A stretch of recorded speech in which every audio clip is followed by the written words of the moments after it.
So, beta, in this chapter, first of all, let us discuss what are networks. Okay, a network is basically group of computers. Okay, that are together. They are connected together in order to share some kind of information. Now, I'll be teaching you with the book. So, I request you to please look into your books only on page number 6.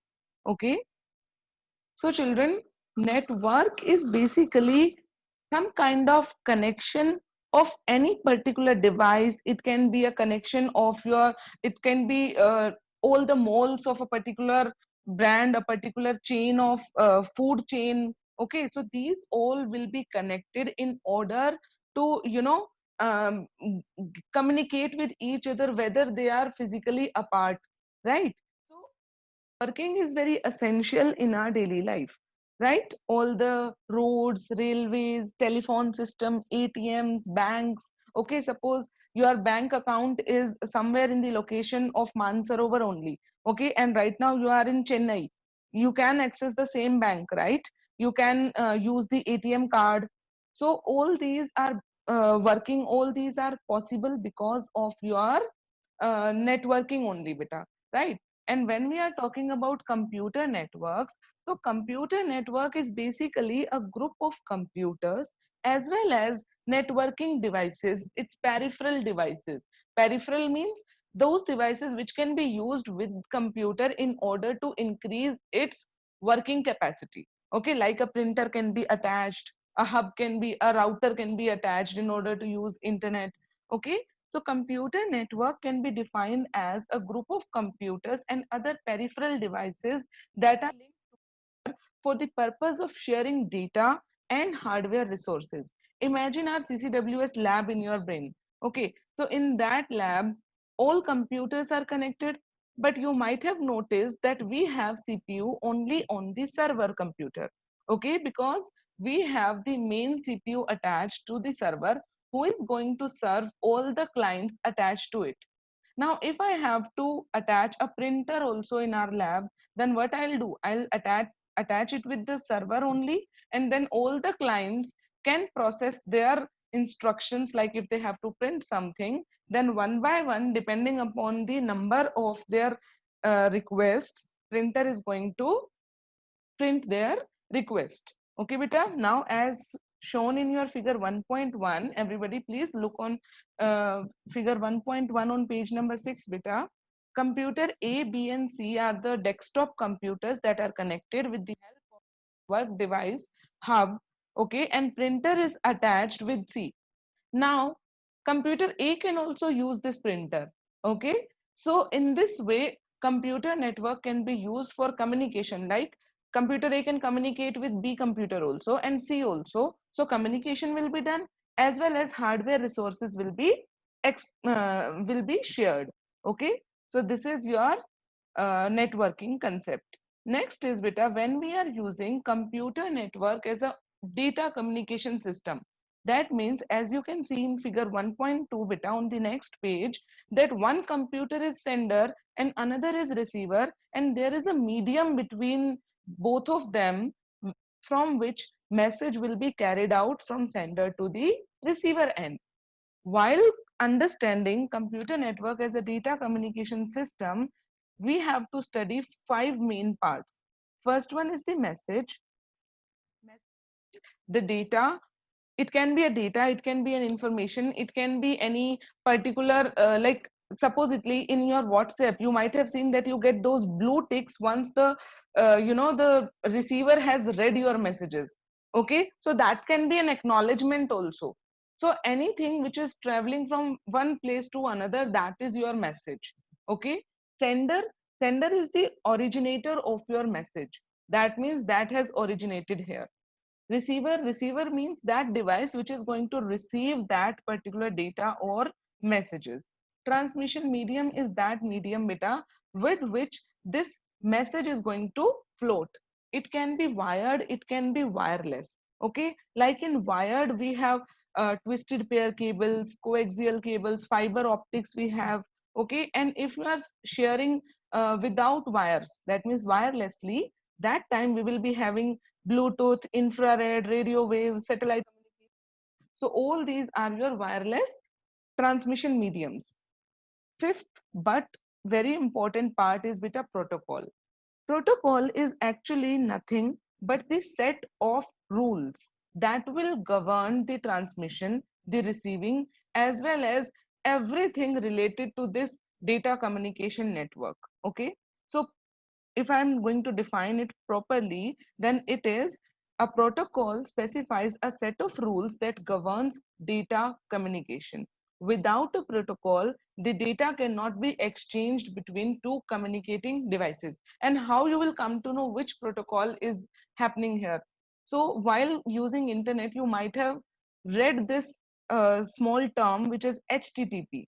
Okay, so this HTTP is beta protocol. Its full form is Hypertext Transfer Protocol, and it is a very important protocol, which is which is an important role when you are accessing internet. Okay, so that protocol is only deciding what kind of search you are doing. Okay, and sometimes you might have seen there is this red colored HTTP word, and then it is crossed with a red line, and sometimes we have HTTPS also. So HTTPS will ensure that the web page or website you are currently looking is secured. Okay, so there cannot be any fraud. So these are the protocols. Now let us quickly discuss what are the advantages of networking. We all know every day we are, in our daily life also and in computers also, we are using this networking. Maybe whenever your network is low, your data pack is finished, you must be asking your parents to give you hotspot, right? So that is also a part of your networking only. So let us see these advantages. Number one, efficient use of storage media. As you know that, like, whenever we are buying any storage, it can be your hard disk, it can be your hard disk inside the CPU itself.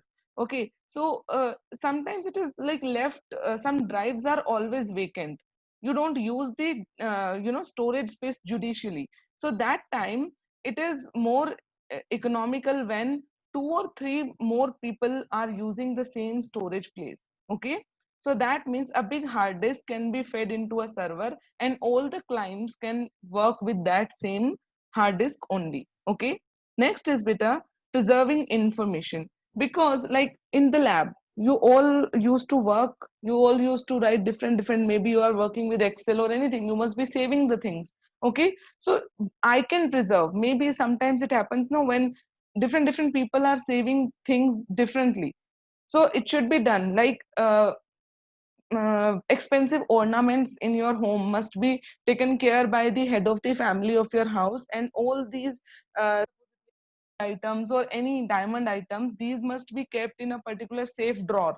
Why? So that it should be preserved. Okay, in your computer network also, beta, there is one main server who is going to take care of all the important stuff, so that the redundancy will be reduced. That means multiple copies of same thing, what they will do, they will only end up eating your disk space. Okay, so one place will be saved where you will save all the data. Next is reduction in hardware cost. So that means when you are in a network, that means 40 computers, there are 40 students who are working in the lab, and printer is attached with one server only. That means one hardware is used by many people at a time, so that we don't have to have so many printers. Okay, that means whenever we are sharing the things, that time we are actually reducing cost. And this should be done in daily life also, beta. Whenever there is anything, you should share it with your siblings also. So with your family, when you are sharing means caring. Okay, so next is the efficiency. So in a network, the deletion, modification, and upgradation of the software data is to be done at a single point. So that means whenever a server is, it's maybe I'm updating all the software of your server. That time it is going to help all the clients as well. All right. So then your whole network is going to be more efficient and more effective. Redundancy is beta replication. Okay, so a network reduces the need of hard copies of all the documents.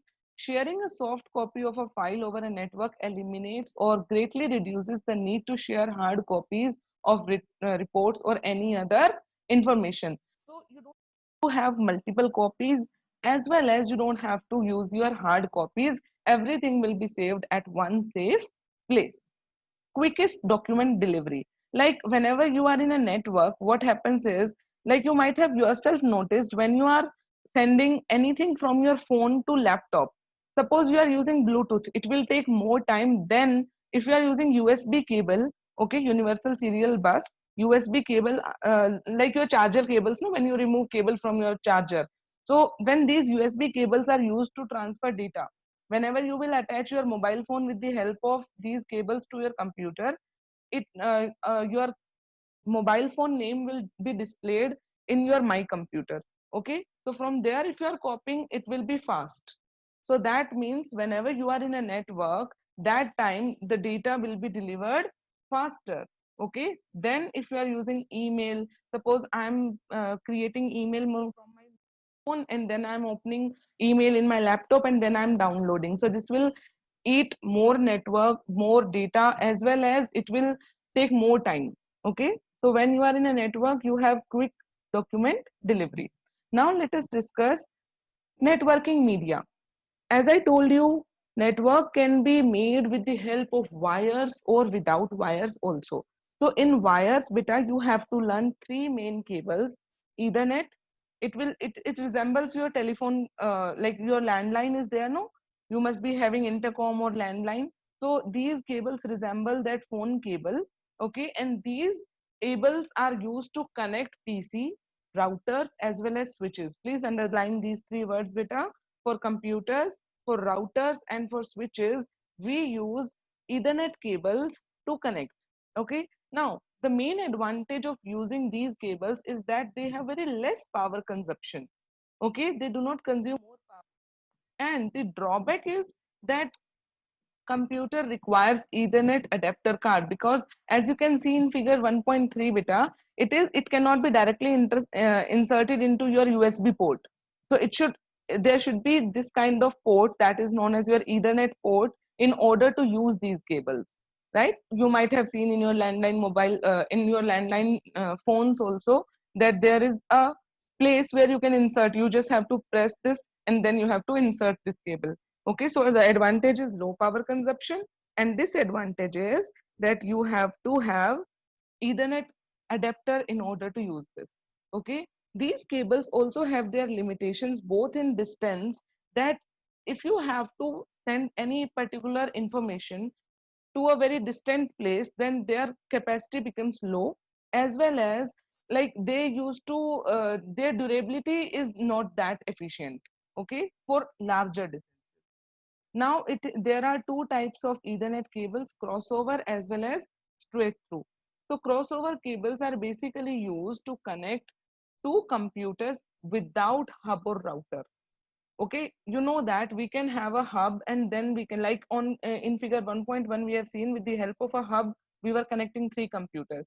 So either you can use hub, or you cannot use hub, and you directly place a computer into a network, right? So if you are not using this, then you have to use crossover cable.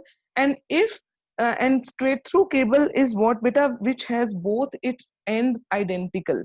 That means on both the ends we will have this kind of structure as shown in your figure 1.3.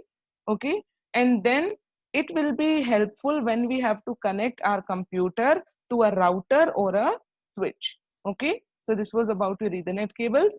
Coaxial cables, these cables are like this as shown in your 6.4. Okay, coaxial cables are used basically, and where you will find this cable beta, in your TV, where your cable TV, if you are using cable TV network, then in that cable you will be having this cable. Okay, so why it is used? Because it has a very high transmission rate, because so that all the channels, everything, whatever you are watching on your TV, will be displayed perfectly without losing the quality. And it has center as copper. Okay, and that copper is surrounded by insulation and shield of a braided wire, so that the durability increases, because copper will be used for transmission, and then this copper is protected by so many layers, and hence the durability increases. And what is durability, beta? Durability means when you like glasses are very prone to be broken, right? They can be breakable easily. So durable means like steel glasses are durable than your glass, right? So these are known as when they have more life. So next is beta, coaxial cables are relatively inexpensive, and they can transmit data at very higher rates. As I have told you, there are main two types: baseband and broadband. Let me tell you the main difference. Baseband means beta that it will take one signal at a time, and broad, like the name is only telling that it is broadband, so that it can take more signals, more than one signals or multiple signals at the same time for longer distances. Okay, that is why we used to say na broadband, which broadband you are using. So broadband means multiple signals can be transmitted at one time, and baseband means one signal. And where these basebands will be used, beta, it is mainly used for local area networks, and broadband coaxial cables, those data which are required to be sent on longer distances. Okay, so Ethernet cables and coaxial cables we have discussed. Next is, and the most important is, optical fiber cables. Okay, now as I told you that the core or the main part of your previous cable was beta what? Copper, but now you will be having glass as the core material. Okay, and fiber optics is a popular technology that has a larger capacity to transfer data at a very high speed. A fiber optic cable consists of a center glass core containing a bundle of glass threads. Okay, so there we were having insulations after on the outer covering of your copper, but here we will having glass threads also. Okay, so what it is going to do? It is going to transfer the data at a very rate. But again, it is not that durable because glass is, easily broken. So we have to, always place these wires on walls, maybe with the help of some nails. Okay, so that what will happen if accidentally someone is putting their foot on these wires, then they tend to break easily. Okay, and a fiber optic cable is highly resistant to signal interference and provides better signal interference means any noise in the channel, right beta?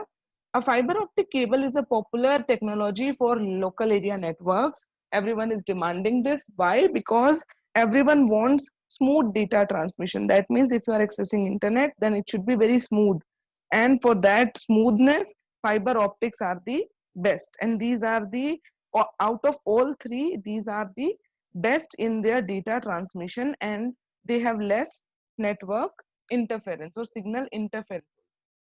Now let us quickly discuss wireless technology also. In wireless, we will be discussing beta Bluetooth, infrared, Wi-Fi.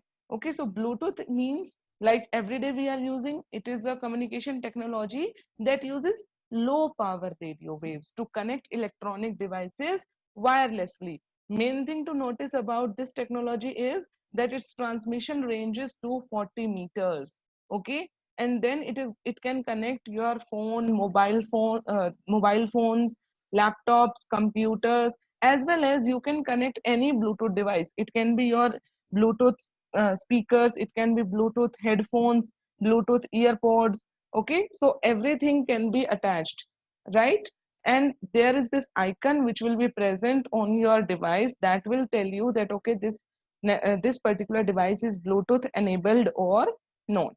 Okay, next is beta infrared technology that also using in our daily life, like in your TV remotes, your AC remote, we have this. Suppose you are putting hand in front of your remote, any remote, whatever you are using, okay, then it will not work. Why? Because of your infrared technology, and that is the main characteristic of this technology, that it requires line of sight. Line of sight means that there should be a direct connection between your remote. There must be an infrared radiation. You might have seen that white bulb kind of structure, no, beta, in front of your remotes. So that should be attached directly with the receiver in order to communicate. Otherwise, if anything comes in between the line of sight, it becomes ineffective. Okay, and the space or the range of this particular technology is 5 meters only. All right, and then communication can take place only between two devices at a time. Okay, because it requires line of sight. These waves or signals are focused into a narrow beam through a plastic lens, which you might have seen in your remotes. Okay, and then these waves or signals will travel to the uh, main end. Suppose you are using TV remote, then it will connect your TV network with that, and then only your channel will be changed, or anything whatever you are doing with the remote control. Okay, and remote control is the most common example of the same, right? Then Wi-Fi, beta. Wi-Fi we all are using and well aware. What is the full form? Wireless fidelity, and it creates wireless local area networks. Okay, and it has these advantages that Wi-Fi has replaced wire medium completely. Okay, it is relatively inexpensive, and one can connect multiple devices through Wi-Fi. And what is the limitation, beta? It has high power consumption, as well as that, come on the next page, it is slower than the wired medium. And the last limitation of your Wi-Fi is the transmission breaks or slows down when there is a noise between your network. And what is a noise? Like whenever, like right now, we are studying with the help of Zoom, no, with the help of network only. Sometimes when the network is down, there can be, you know, interference. That is interference when you are not able to properly hear me or see what I'm displaying here. So that is your interference, beta. Okay, so this was all about your guided, and your guided means wired and non-wired media.